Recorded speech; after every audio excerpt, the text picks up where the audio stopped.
What is going on, everybody? Welcome into another podcast. We're here opening up another podcast to talk about our favorite team, the Arizona Cardinals. And of course, I'm joined by my guy, Mythic AZ. What's up, brother, man? It's been a little over a week since we've done this, but hey, we're back.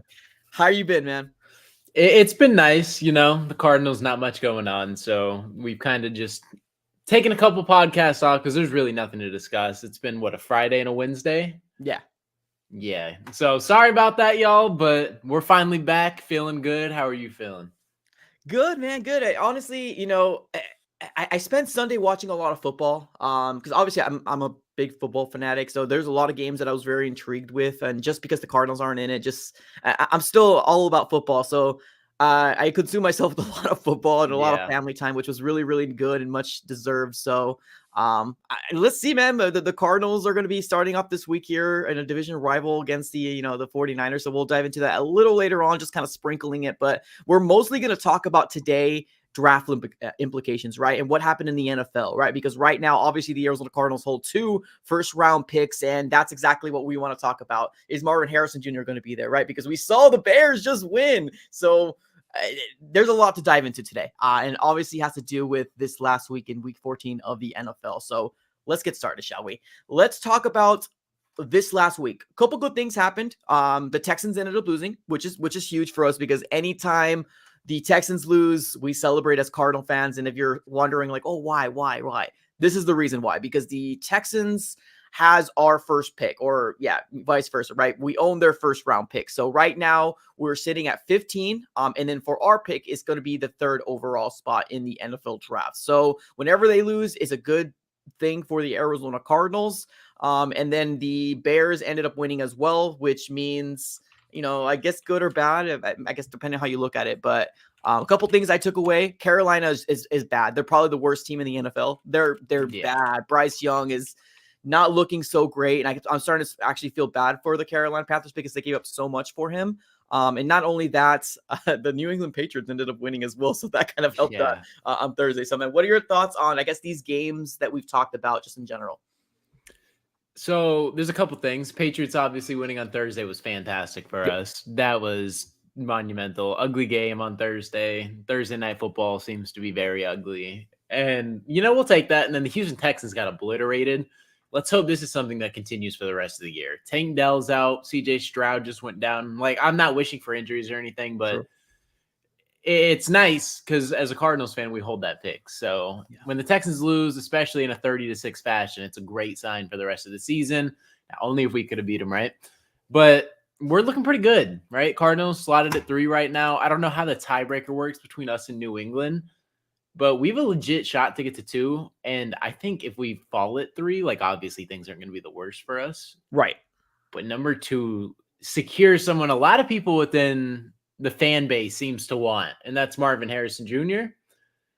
And it's tough, man, because a lot can happen that could screw us out of getting Marvin Harrison. Like, genuinely, like Chicago, if they don't want Justin Fields, trades back, let's just say, with New England.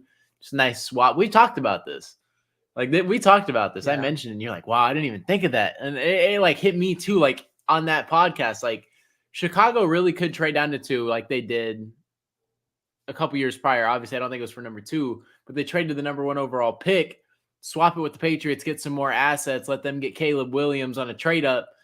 Yeah. And then they take Marvin Harrison, just continue to build with Justin Fields, and have another first round pick within the top 10. Right. That sounds kind of nice. Whether you're a Justin Fields believer or not, Chicago's getting things together right now. Like, that defense looks pretty solid. Chicago's getting things together at 5-8. Cardinals play Chicago, which could be a really huge game coming down to it. So I don't know. Like, there's a lot. The draft order is not the worst. I like where the Cardinals are currently slotted. Houston losing was phenomenal, and we just got to hope they lose out. And I don't know. I'm kind of hoping for a lose out with a tough schedule for the Cardinals. Yeah, no, I agree with you. We got 4 games left here in the season. We got 2 division rivals coming our way. Well, not back to back, but obviously the 49ers, and then ending the season with the Seahawks. And then we got a Chicago Bears sprinkled in there, and then the Eagles as well. At one point I was like, oh, that's a win. That's a win for against the Chicago Bears. But like, in the grand scheme of things, like, I'm not even sure anymore, because like that defense looks really, really good. And then Justin Fields, on the other hand, I know we mentioned this maybe about a few weeks back, is that like, if you want the Chicago Bears, or if you want Marvin Harrison Jr. for the Arizona Cardinals, you want the Chicago Bears to continue to lose. You want them to lose faith in Justin Fields. You want them to not want him anymore. But now that Justin Fields is winning, and you're starting to hear Chicago Bears fans actually kind of starting to rally against with this team, it all starts to kind of crumble down with the idea of maybe the Arizona Cardinals can possibly getting a Marvin Harrison Jr. Because like you said a little earlier, whether it's they get him at the first overall pick, which I doubt that will happen, because let's be honest, that would be a perfect spot for them to trade up, even if it's to the number 2 spot, right? Just like you said, if the Patriots want either Drake May or if they want Caleb Williams, that could be a perfect situation. Them going back to number 2, but still getting their guy to give weapons for Justin Fields. So it's tricky, man. It's a tricky situation because right now the Cardinals are finding themselves at the 3rd overall spot, which we might be trade down candidates as well. If the Cardinals do not want, a quarterback, and then Marvin Harrison Jr. is gone. Now, I don't think the Cardinals are set on Marvin Harrison Jr. I know the fan base is, but any weapons could help out the Arizona Cardinals in this very situation. So what are your thoughts here? Let me ask you this real quick, Mythic. Now that we're kind of starting to see the Chicago Bears taking a quick little turn, and I'm not saying playoff bound, but they're starting to kind of get the momentum that I was hoping the Cardinals were going to get. Do you think that they will move off of Justin Fields right now? Right now, where do you think they're going to move off of him? I don't think so. Like earlier in the season, my opinion was different. They're rallying wins now. I believe they've won their last 2 games, if I'm not mistaken. So Chicago's kind of getting things together, and Justin Fields is kind of putting it together in these last couple weeks. Yeah, you're right too. And Yep, they won I 2 mean, games. it's kind of unfortunate. I'm not gonna lie, but Justin Fields doesn't look fantastic. I'm not sold on Justin Fields personally. That's just me. The run game that he brings is phenomenal. Passing wise, I'm still iffy on the fact of him reading defense is still very iffy. But I can't see it. If Chicago finishes with like 6 wins, I just can't see it. It's just a good building block. And then you just take Marvin Harrison, and then it's just that. And then if I was the Bears GM, I don't know. Something about Caleb Williams just throws me off. Yeah. I don't really feel like there's like generational quarterback talent in this draft class This year? that I'm aware of, because Jaden Daniels, obviously Heisman Trophy. That's true. Still not necessarily sold on Jaden Daniels either. I feel like his draft stock is getting crazily bumped from this. I feel like he did fantastic, though. I'm not discrediting him. I don't think he's the best quarterback in the class, but I'm not going to discredit him. But I don't know if there's any generational quarterbacks out there in this draft class. Not sure, clearly. It's just tough. It's a tough situation for Chicago to be in. Like, do you really want to swap from Field? Like, I personally, I'm not the biggest Justin Fields believer, but I'd probably rock with him over Caleb Williams. Just let him develop and take Marvin Harrison. So that's what I'm thinking. Yeah. It just makes so much sense. Yeah, it is a tough situation, and it's tough for the Cardinals. You know what I mean? Because I think a lot of us had our heart set on the Marvin Harrison Jr. sweepstakes. Being that we're 3, you would think that the Cardinals have a fair chance, right? Because usually when you think of the number 1 and number 2 spot overall, you think quarterback back to back to back. Usually what happens, and the Cardinals will be in prime spot for Marvin Harrison Jr. But if they don't move off of Justin Fields, that's the problem. That's the problem that the Cardinals are going to be dealing with right now. But I mean, the Cardinals can go any which way. To me, I don't think it's Marvin Harrison Jr. or bust. I get why a lot of people are infatuated. I guess not the word, excited about the idea of Marvin Harrison Jr. to get more weapons for Kyler. But I don't think it's Marvin Harrison Jr. or bust. The Cardinals can go any way, right? Even if it's a trade down and get yourself a Joel or a Fashanu, right? Maybe a offensive lineman, an interior defensive line cornerback, or a wide receiver in the 15th spot right now where the Texans are lying. So to me, I don't think it's too big of a deal, but I understand where the concern is for Cardinal fans because people do see Marvin Harrison Jr. as a generational talent. Let me go back on what you said about the quarterback situation. Let's remind everybody that Patrick Mahomes wasn't seen as generational talent, when he was drafted as well. And he's obviously perfect situation with Andy Reid and the Chiefs. That organization is wonderful. And to be put as a talented kid as Patrick Mahomes, it's just perfect situation, I feel like. But you never know. Maybe Caleb Williams can go to a situational spot where it'll make him a lot better. Maybe New York, maybe something like that. And I mean the Giants, not the Jets, the Giants. But where the Cardinals are at right now, I'm not thinking quarterback either, but I guess it just kind of really depends on what happens in these next 4 weeks. Because to me, the Cardinals, if you're playing Kyler Murray these next 4 games, I don't think they're 100% still sold on the idea of moving forward with them. I get it. The contract is going to be really, really hard to get out of, or maybe somebody might not even trade for Kyler. But I still do think the evaluation is still happening as we speak and as the weeks go on. I think it would be easier to keep Kyler. I think that's what I would want as well, because I want to allocate those 2 first-round picks to something else. Wide receiver, cornerback, offensive lineman. We have so many holes in this team that any first-round talent would truly help out the Cardinals moving forward. So, I agree with you. I don't think that the Bears right now will move off of Justin Fields, and that hurts. Just saying that hurts. That hurts. Let's do a real quick mock, shall we? Well, just for the first 3 picks right now. This is the draft order right now. Let's say the season ends right now. So, can we both agree that? Do you think the New England Patriots would trade up for Caleb Williams, or do you think they would like Drake May? Like right now, who do you think would be a perfect fit for the New England Patriots? Caleb Williams or Drake May?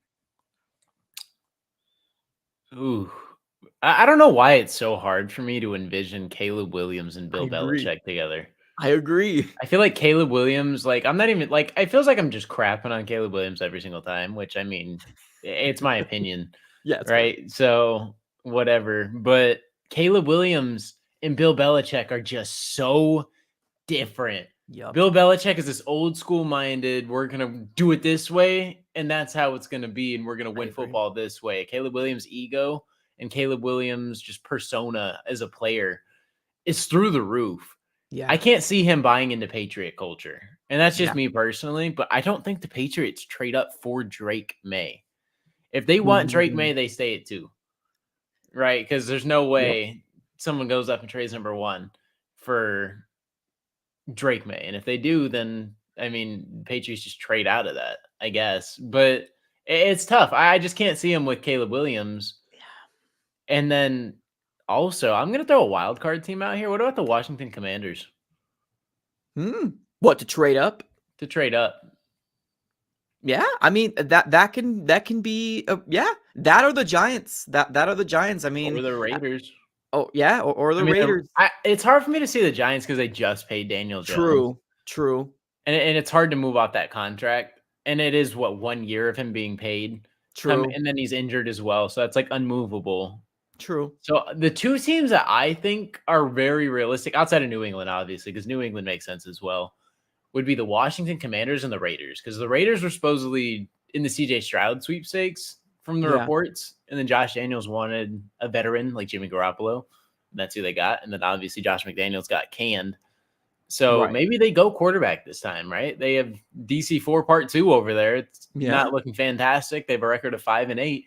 And then the Washington Commanders 4-9, right behind Arizona, also need a quarterback, right? Like, I mean, is Sam Howell the guy? He's one of the best passers in the league in terms of like passing yards this season. I don't know if they're sold. So if that does happen, if any of those guys, right, Vegas or Washington trades up to Carolina, that would obviously be for a quarterback. And if it's quarterback, then we're in a good situation for this man right here, right? Yeah. If there's no trade out, which if Justin Fields is at least the guy right now, not forever, but right now, the situation that we're kind of finding ourselves in, it benefits obviously the Arizona it doesn't benefit the Cardinals because they would go somewhere else. But right now, who would you say trade down for Chicago, or would you say they go Marvin Harrison Jr. right now? Damn. Yeah, that's tough. Chicago taking a receiver number 1. I mean, it just depends how generational you feel. Do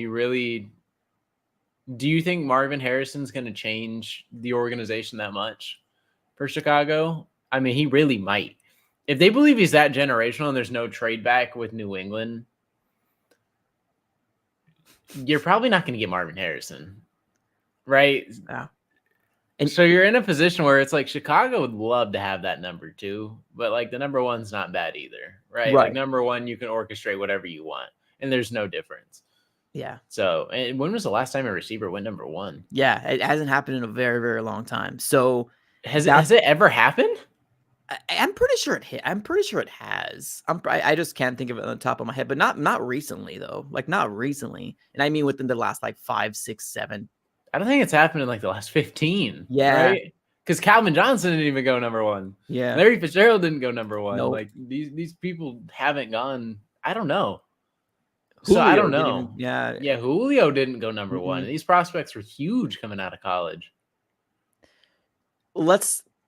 So let me throw another monkey wrench at you. And obviously, this podcast is really going to be surrounded around the idea of this man right here, because I know this is the creme de la creme that most Cardinal fans want. Most. I mean, there's some Cardinal fans that want O-line, cornerback, some say quarterback. So we're focusing on Marvin Harrison and how we can possibly attain this guy, because I get it. The idea of sounding, the weapons around Kyler sounds really wonderful. I'm not going to lie.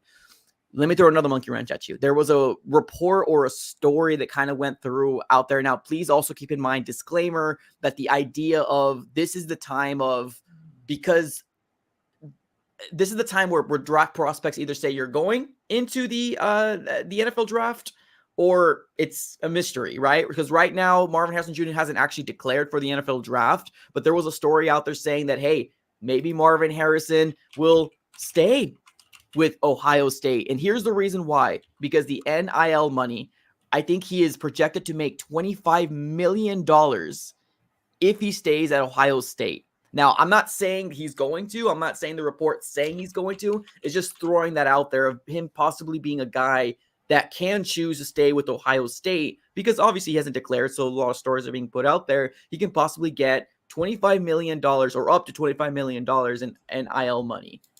Do you think he can or will stay in college? Because that might rival a rookie contract first rounder, what we're talking about. There's no way. Like, there's just no shot, right? Because you make, I don't know, the NIL stuff. Because you really don't know how much money you can make. It's hard to see. I saw the report too. It was like $20 million in NIL deals. That's but there's just no way. I don't know. Like, that's what sucks about NIL. Is obviously the goal is NFL. So Marvin Harrison wants to be in the NFL. Like, for sure. Right? But if you have $20 million, it's hard to say no. Obviously, signing that rookie contract is going to be fantastic as a top 3 pick. You're going to make so much money on your rookie deal alone. You're going to make like almost like what, $40-50 million? Is it that much for the year? It should be as a top 3 pick. I believe so. I saw Shannon Sharp and Des Bryant get into it. Okay. And then Shannon Sharp kind of broke it down a little bit. Okay. The money's crazy as a top 3 pick.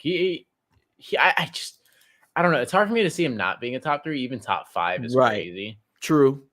And I don't know. Like, Marvin Harrison, just phenomenal football player. Would love to have him. But damn NIL, dude. Like, it's a conversation. It is a conversation. It's legitimately a conversation, unfortunately. I can't see a world where he stays necessarily. That's just me personally. But it's definitely out there, right? He's 21, dude. 21 years old. He could still stay in college one more year. I mean, obviously, the way he, ended the Ohio State season, they probably wanted to accomplish more, I guess, But I mean, I don't know. That is also kind of another monkey wrench to be thrown out here as well. And these stories are going to come along with if he still hasn't declared, right? And right now he hasn't declared for the NFL draft. So people are obviously making story and they're like, oh, he could possibly do this or possibly do that. So please keep that in mind as well. That's we're living in that world right now where speculations and smoke screens, but there is a possibility where the guy that we want, right? And I know you are really, really high on him, might not even declare. So that's kind of concerning. I think he will, though. I'm not going to lie. I really do think he will, because the signing bonus alone, I'm pretty sure it'll be more than $20 million in this rookie contract. So I don't know. Like, long-term, looking at it, it makes way more sense to declare for the NFL draft than going back to college for another year. Like, I know he says he wants to beat the team up north and all this and yada, yada, yada. But, like, look at it from a different perspective, right? You're going to the big leagues. You're going to go sign big boy money, like legitimately big-time money, to go play at the highest level of what he's probably dreamed of ever since he was a little kid, watching his dad grow up, play for the Indianapolis Colts, being one of the best receivers of all time. Yeah. So, I mean, he also has an NFL wide receiver dad who's probably guiding him through the process as well. True. I feel like they know the long-term goal. Like, go ahead and go. You just came off a 1,200-yard or 1,400-yard season, 12 touchdowns again, back-to-back years. You're projected a top 5 pick. Let's just go ahead and get you declared for the draft. Go ahead and sign this, whatever. Because it's not even confirmed he'll be a top 5 pick. What if he gets hurt in True. college? Yeah. Right? Fact. Draft stock falls off. What if he doesn't even go top, whatever? Yeah. It's just your draft stock is at an all-time high. And I'm not like, I hate even talking about this, but it's the world of the NFL. Like, freak things happen. And if one, like Ryan Shazier, for example, right? Like his career came to a halt in 2 seconds.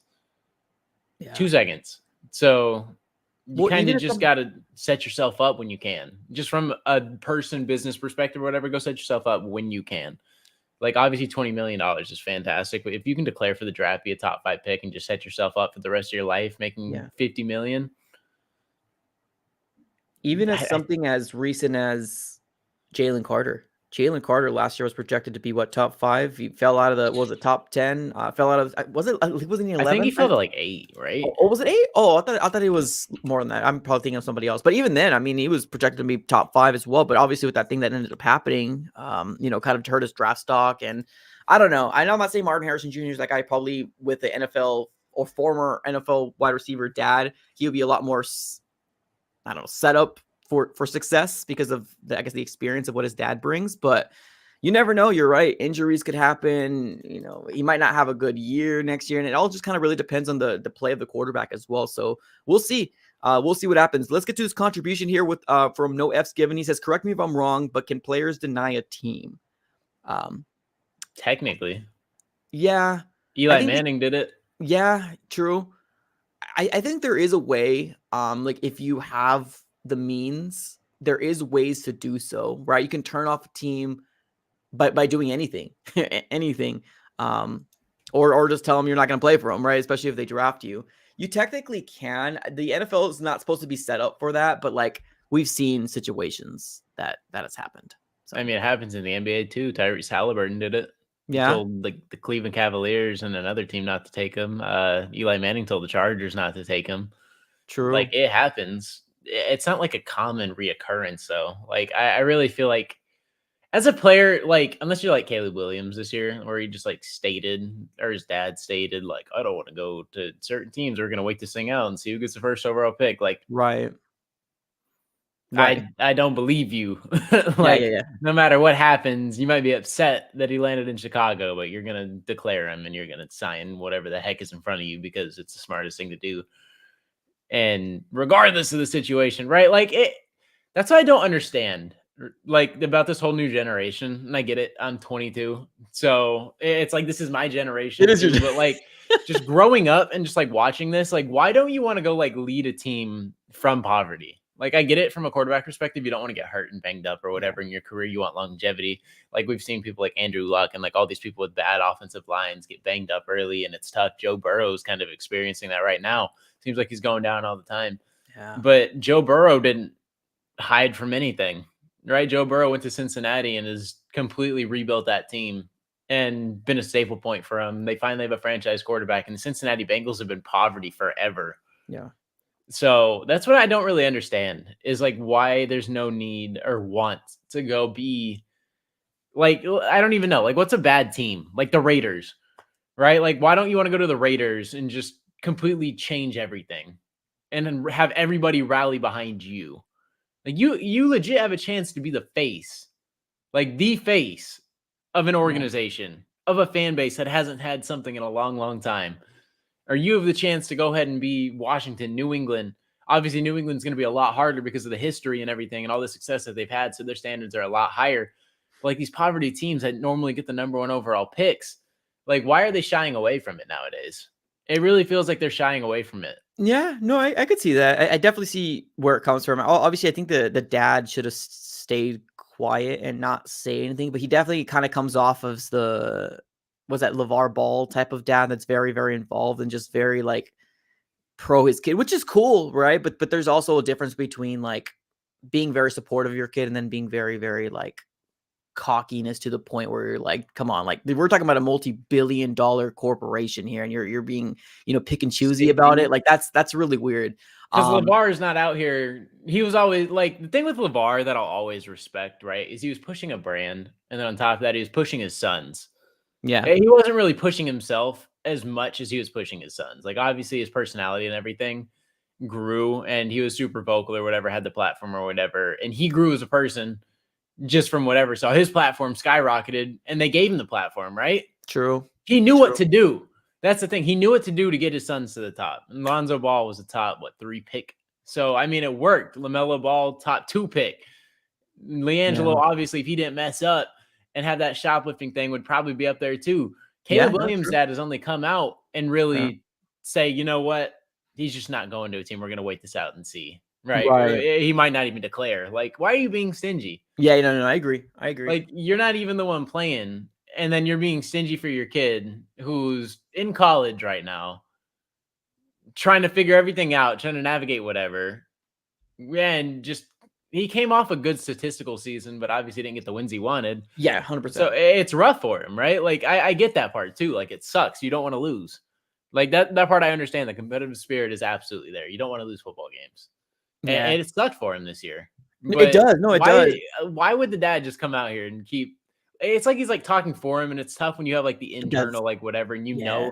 like the connection is probably there. Like he's probably saying what he wants to say, or vice versa. That's at least what the assumption is. So it's tough. And here's the thing too. I think a lot of people kind of forget too that Cliff Kingsbury is something to do with like the offense over there too. So maybe he I has think it's put the some. OC. Yeah, he's the OC over there. So like he's put some bad blood for the Cardinals. If that's the case, right? Like maybe because this came out when the Arizona Cardinals are floating around the 1 or 2, right? And that's kind of when that story came out. So the Cardinal fans got offended. We're like, well, bro, if you don't want us, we don't want you either, right? So we kind of got offended with that whole situation, and I get it, because there might be some person in their ear saying, hey, don't go to that organization. They are Right. rough. But we just got rid of the poison. We just got rid of Mr.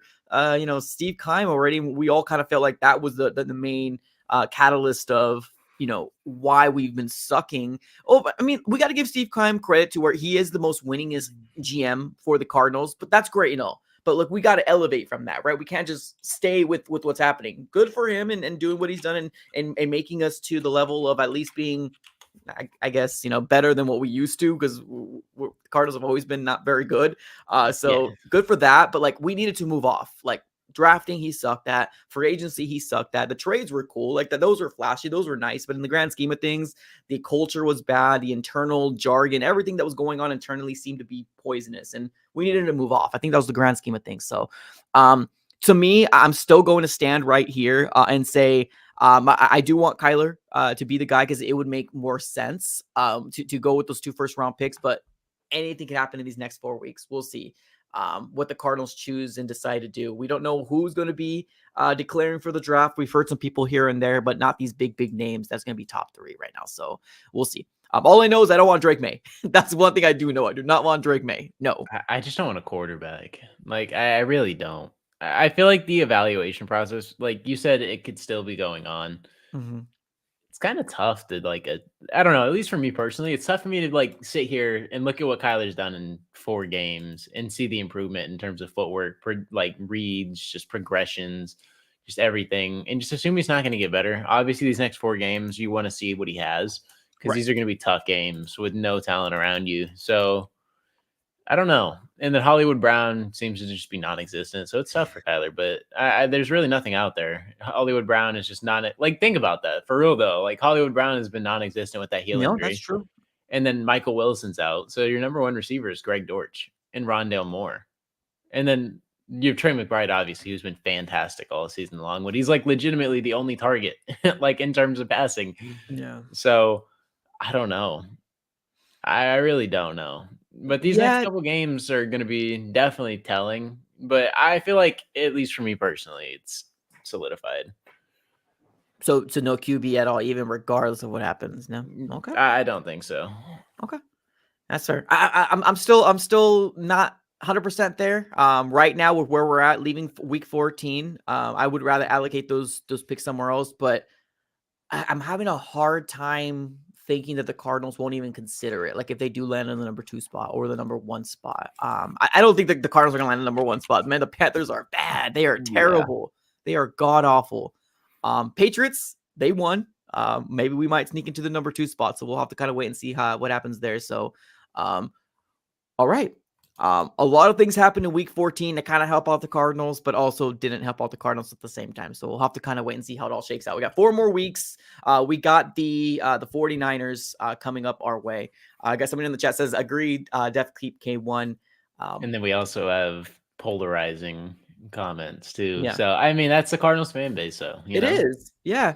And that's the thing too. Like, and I'm glad you actually highlighted them because I mean, this is where the Cardinals are. Like the fan base is split, right? You got people saying, no, I've seen enough. And some people saying, no, keep him, right? At least one more year. And to me, it's hard for me to even like get into the mind of Monty and be like, okay, this is what he's going to do. Cause I don't know.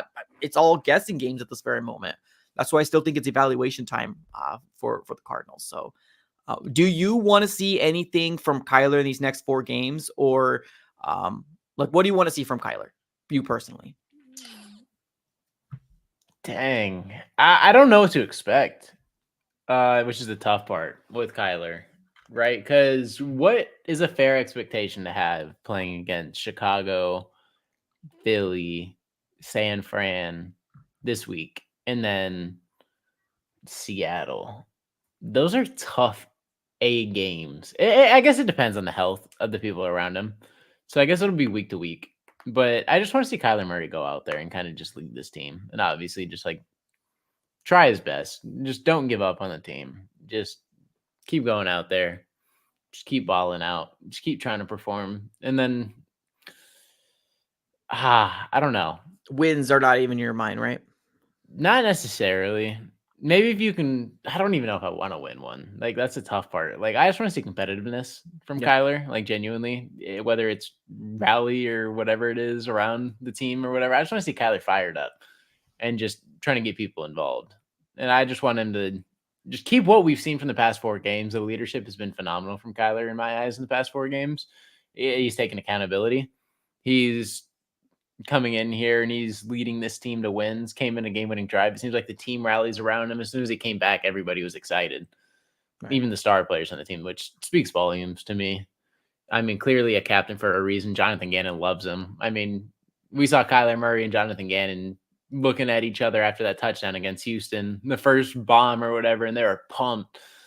Shouldn't have dropped that game. In my eyes, could be 3-1 easily, and that's why it's tough for me. Like we could easily be a 3-1 team right now with Kyler back, but that was a bad drop. Kyler didn't play great whatsoever. Yeah, but I just feel like it's Kyler's team. Okay, and obviously not everyone agrees. We're not fully bought in, but it's the beauty of this thing, man. No, exactly. That's the beauty of this thing. Yeah, and it's not that I'm not fully bought in. Like me personally, like I still like Kyler Murray. I still do want him to succeed. And you know what I mean. I do want him to play good. I want him to stay healthy. I guess that's the number one thing. Stay healthy because I can't imagine another injury because that's another problem of Kyler Murray. Just is he able to stay healthy? Because at one point, I guess the excuses kind of stop. You know what I mean? Like in terms of, oh, well, he doesn't got this, he doesn't got that. Because I mean, 5 years is a long enough sample size to see what you can do. But I get the benefits of keeping him. I want him to succeed because I would rather allocate those 2 first-round picks to something else. Wide receiver, cornerback, offensive line, interior defensive line. Like we need help, man. SOS. We need help.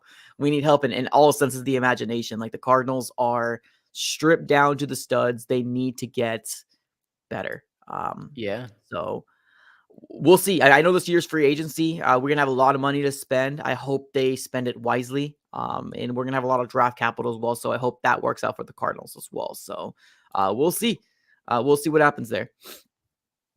Agreed. Definitely a decision going to have to be made. But I think the Cardinals, I don't know. So split, but it's always fun conversations. No, I agree 100%. Let's get into the 49ers real quick. 49ers Cardinals. Let's just going to sprinkle it because it's just Monday right now. The 49ers seem to be a juggernaut, man. That team looks to be very, very good. We saw what they did to Seattle. We saw what they did to Philly. We saw what they did to the Cowboys. this team looks to be legit. What is your worry, or if you have any worry at all, against the San Francisco 49ers? I feel like they're the best team in football. Yeah. Just overall, there's not a flaw in their game. I'm trying to think of it, like maybe secondary. Maybe they're secondary, and the fact they're getting banged out. I mean, they lost their strong safety, I believe, for the year. And then their corners are probably the most iffy position. But even then, it's just like there's not many flaws in this team. They definitely, in my opinion, have the best inside linebacking core. Oh, yeah. Pass rush is lethal with Nick Oh, Bosa yeah. and Chase Young. Your interior line is phenomenal. And then you had an elite strong safety. I don't know if he's still playing. What is his name? Tufa, or the number 29. Hufunga? Long hair. Tufunga. Yeah. I don't. Tua Is he Noah out? Hufunga. I think he's out, yeah.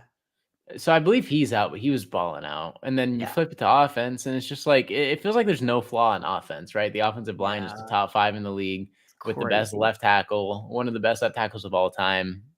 Debo, Brandon Ayuk, 2 outside threats. Debo Samuel brings a lot to the game Kittle on in the terms of inside. rushing. You have Kittle, one of the best blocking tight ends in the entire league. Just the hype man, ultimate hype man, who just gets people involved in every asset of the game. George Kittle is someone who might not go out there and be as involved as everybody else, right? But George Kittle kind of took the back seat.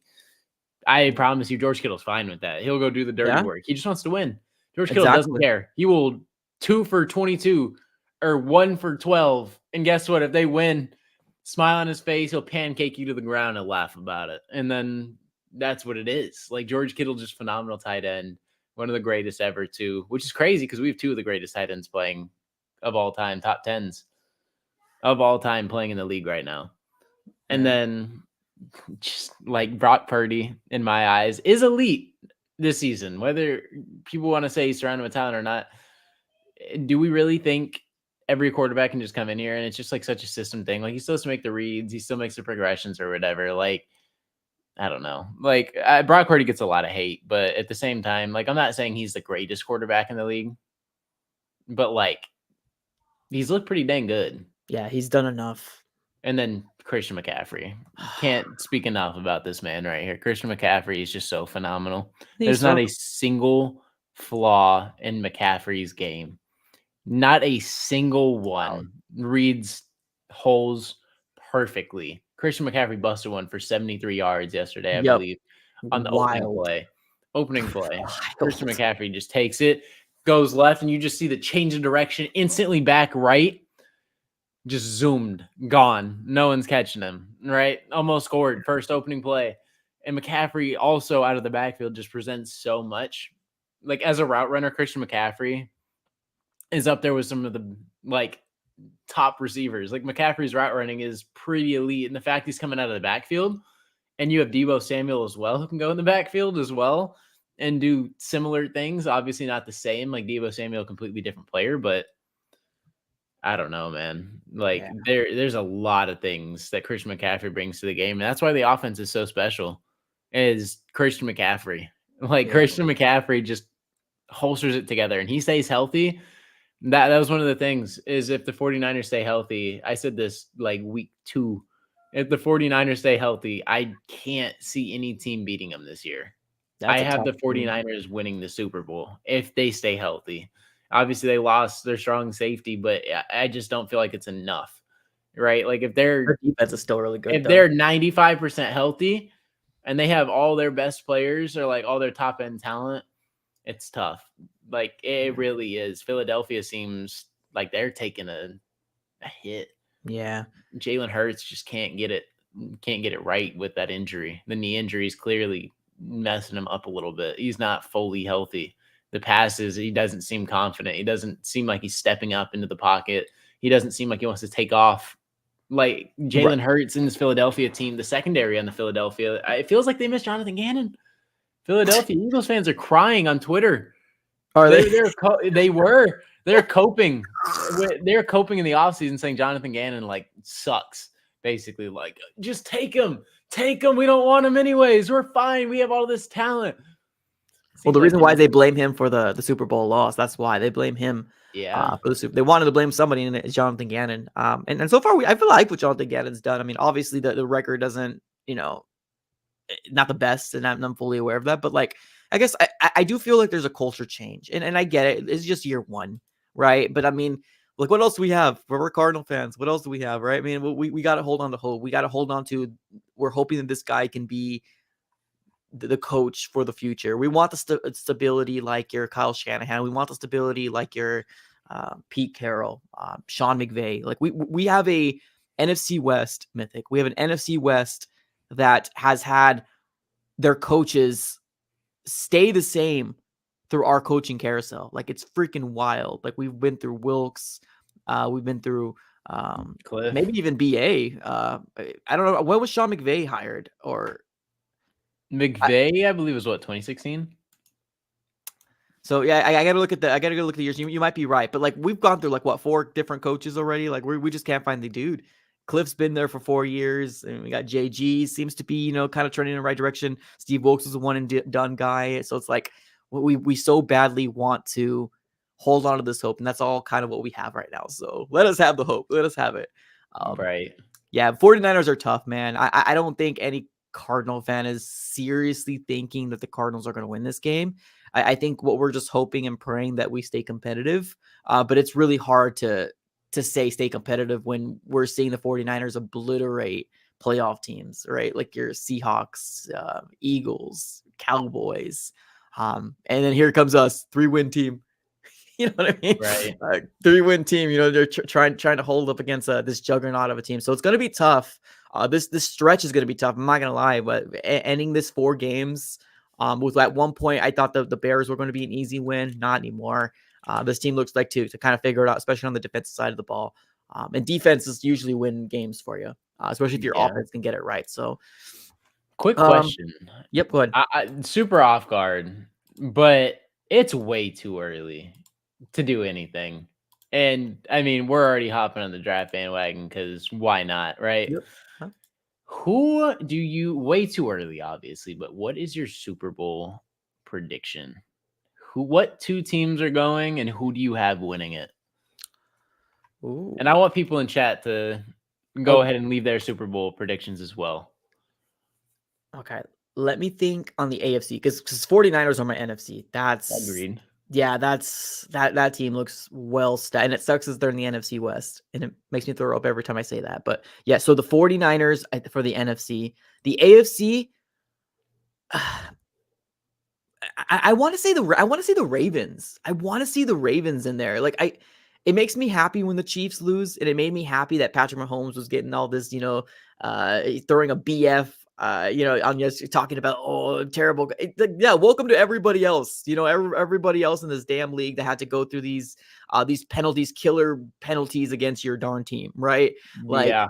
It made me happy to see Mahomes get so bent out of shape because that's what we felt. That's what all 31 other teams felt like every time we play the Kansas City Chiefs. I'm happy for the Bills. I just don't think that Bills team is just something's off. I don't know what it is. Like they shoot themselves in the foot all the time. I want to see the Ravens. Do I think it's going to be the Ravens? Probably not, but I want to see I want to see 49ers and Ravens again. You know what I think it's going to be? Who? I think it's going to be the 49ers and the Chiefs. I hate saying that. I really do. I can't stand it.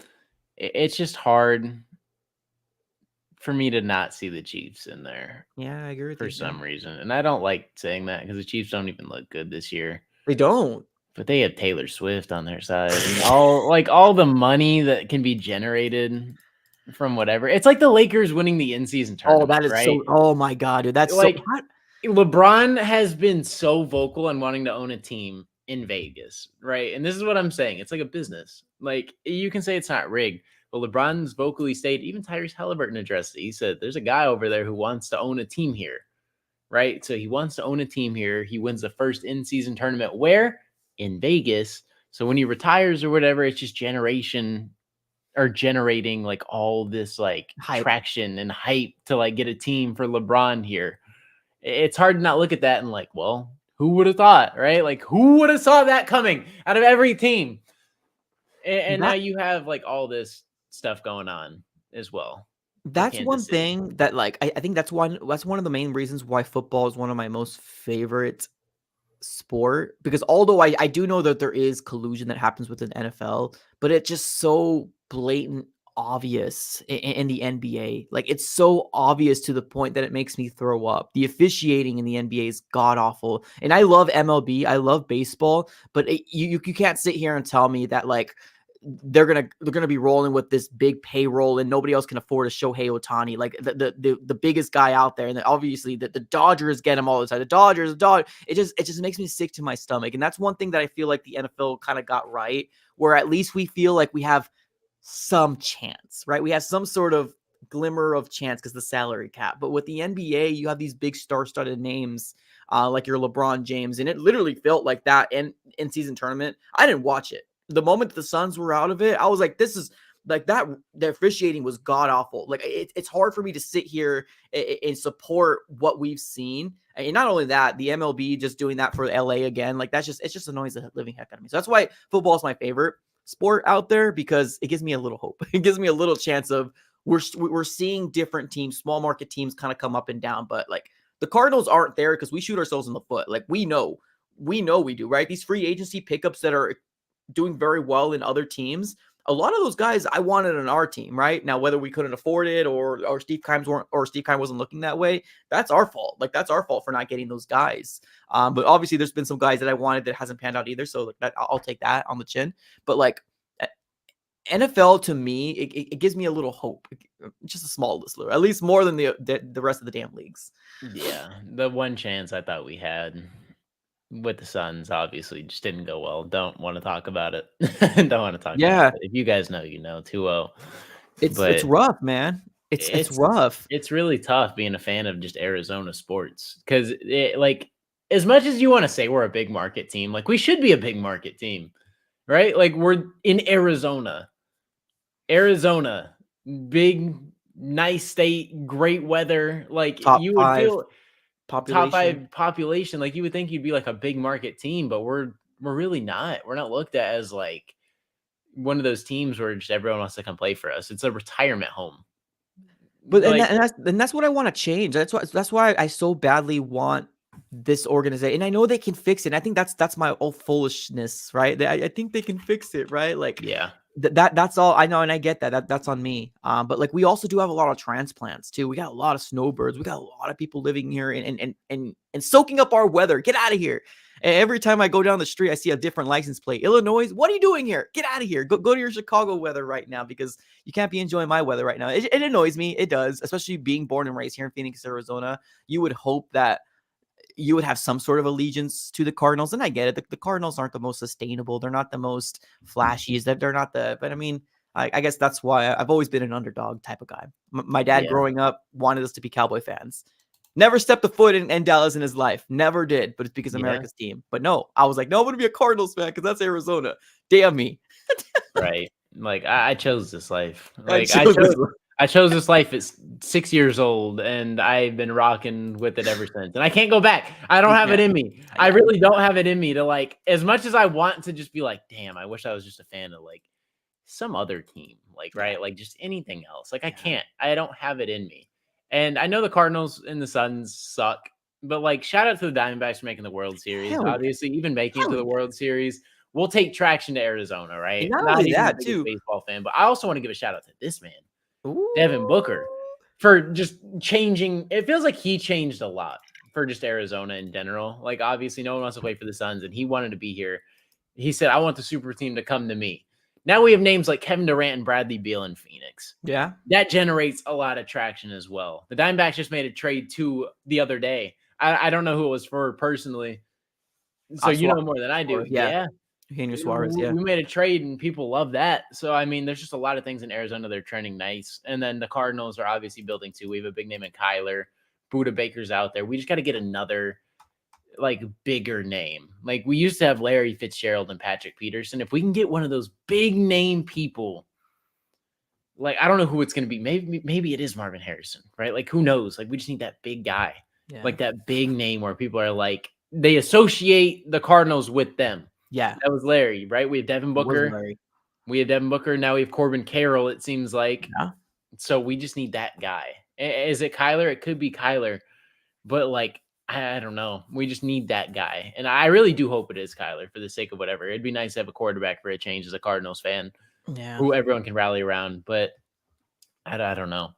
Yeah, man. I agree. And appreciate you guys for obviously, sticking around and what we had our little therapy session there. But it does feel like sometimes the world against the Cardinals Right? at the end of the day. Or not the Cardinals, but just Arizona sports and just in general. Yeah, Devin Booker, Corbin Carroll.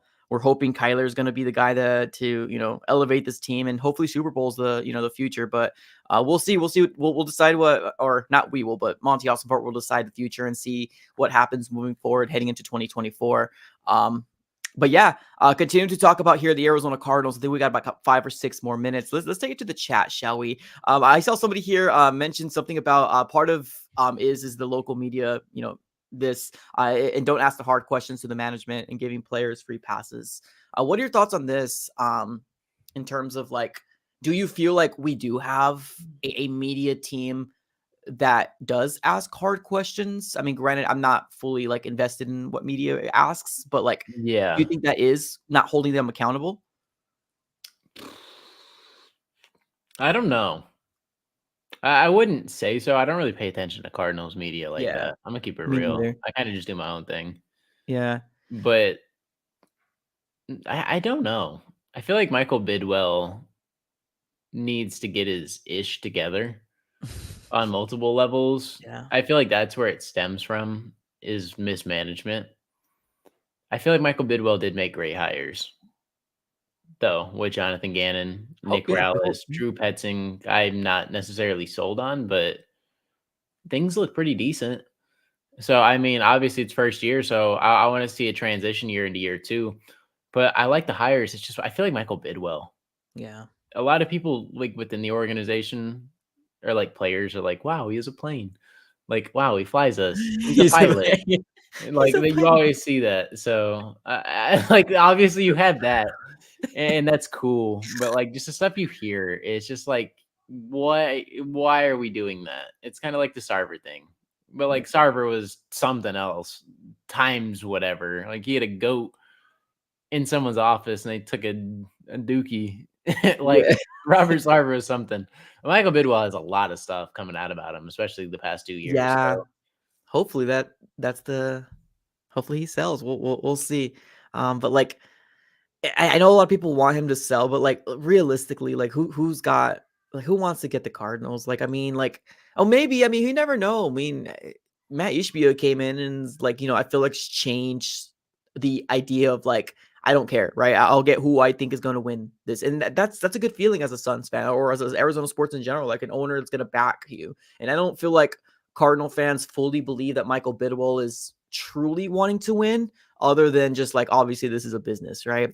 So I want to win, man. Like that's the bottom line. I want the Cardinals to be sustainable. Like I like what a consistent team can do and what can bring for a community, fan base, a city. Like we've seen the city rally around the Diamondbacks. And I get it, right? There's some people kind of upset about like, oh, you aren't showing up, when they were losing. Yeah, but like winning makes people rally. Like it's just what it is. I get it, right? I've been a victim of saying that as well, with my Cardinals or Diamondbacks or Suns or whatever sport that I love here, right? Where people kind of rally, but like let's call it like it is. We do not have good history here in Arizona sports. We don't. So like if you're starting to show some sort of turn, people will come. It's like that famous quote: "If you build it, they will come." Like it's true. If you win, people will show up, and I don't know, there's a lot of transplants. There's a lot of people of other teams here that are here locally. We'll see. But also, all we what know is that winning does cure things. Go ahead. absolutely. Also, who is Cardinals media? That's a great question. Like, what outlets do we have? I know we have 98.7, but like, what Yeah. other Cardinals whatever's out there? Because I know me and you, like, technically, this is Cardinals media. Like Yeah. Andrew said, and he said, technically, we are. Yeah, no, that's true. We cover it. Yeah, that touche. We do cover it, but like, who's like outside of like 98.7? Who else is out Well, there? well, ever since I've been growing this channel, that's kind of something that I've been wanting to change is the accountability, the thoughts of like having people, not turn off the TV because it's so easy, man. It's so easy to say Cardinals suck this year. I'm gonna go fishing on the weekend. It's so we don't have the Cardinal fan, and this is not a shot at Cardinal fans. You do whatever you want to do. I'm not saying go out there and spend money on there. That's your money. Do what you want. But like Exactly. just the idea of paying attention to these seasons and trying to rally because one voice in hundreds of thousands is better than 100 voices, right? Like if you're coming out here and saying fire Cliff, fire Cliff, fire Cliff, that's going to somehow get to the ears of Michael Bidwell, right? Because not so much that's what the fan base wants, but like, let's call it like it is. I get the fan base sometimes are very overreactionary, but like sometimes they're right. Sometimes they're right. And like what it is, like the Philly fan base, run the ball, right? That got to Nick Sirianni's ear, and they're like, oh, maybe you should run the ball. Well, no crap, you should run the damn ball. But it's wild, but like that's one of the main things. You're right. I think we are kind of technically media because, like, yeah, we are covering them. And that's what we do, unfortunately. Yeah. Also, why are tickets so expensive? Still, Are they really?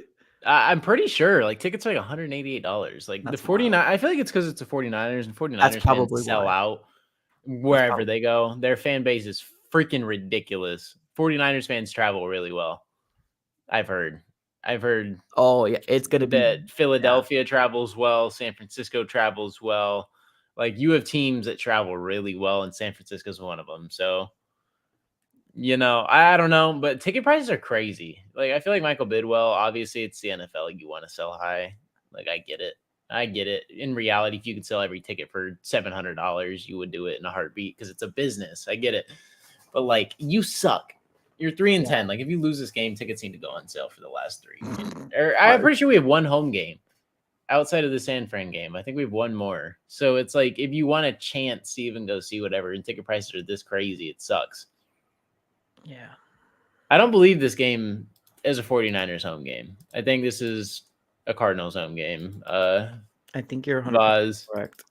Yeah. I think this is a Cardinals home game. I think we have this in Seattle.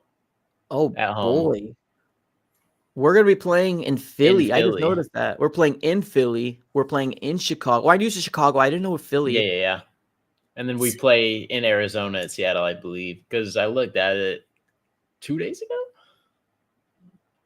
So Philadelphia is going to be a tough one, man. And I mean, this is going to, like, genuinely, this might be like an away game for the Cardinals right here. As much as it sucks, because we know the 49ers fan base is ridiculous, right? Yeah, man, they travel really well. Fantastic. Like, especially when they're winning. Oh, yeah. Like, this is the year to travel. Yeah. This is like the best year to travel. This is your best team you've had in years.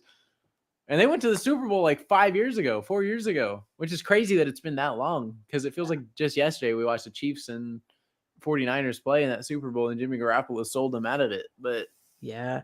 Do you remember like how we started? Was it last year, I believe, that so much hyped around Cardinals versus Chiefs? How we started the season. Not the way that it was played, but before. Like, it was like, oh, Kyler Murray versus Patrick Mahomes. And the fan base, the Cardinal fan base, was like, oh, this is going to be something to watch for the future. Like, man, watch out. And like, no, no, not at all. We got obliterated that game. It's just so crazy. Was it 48-10 or was that the preseason where it was like a blowout? Because I know we got blown. I think it was 44. It was 44. I think it was 44-21 or 28 or something because we rallied back towards the end, I believe. Might have been. And then points.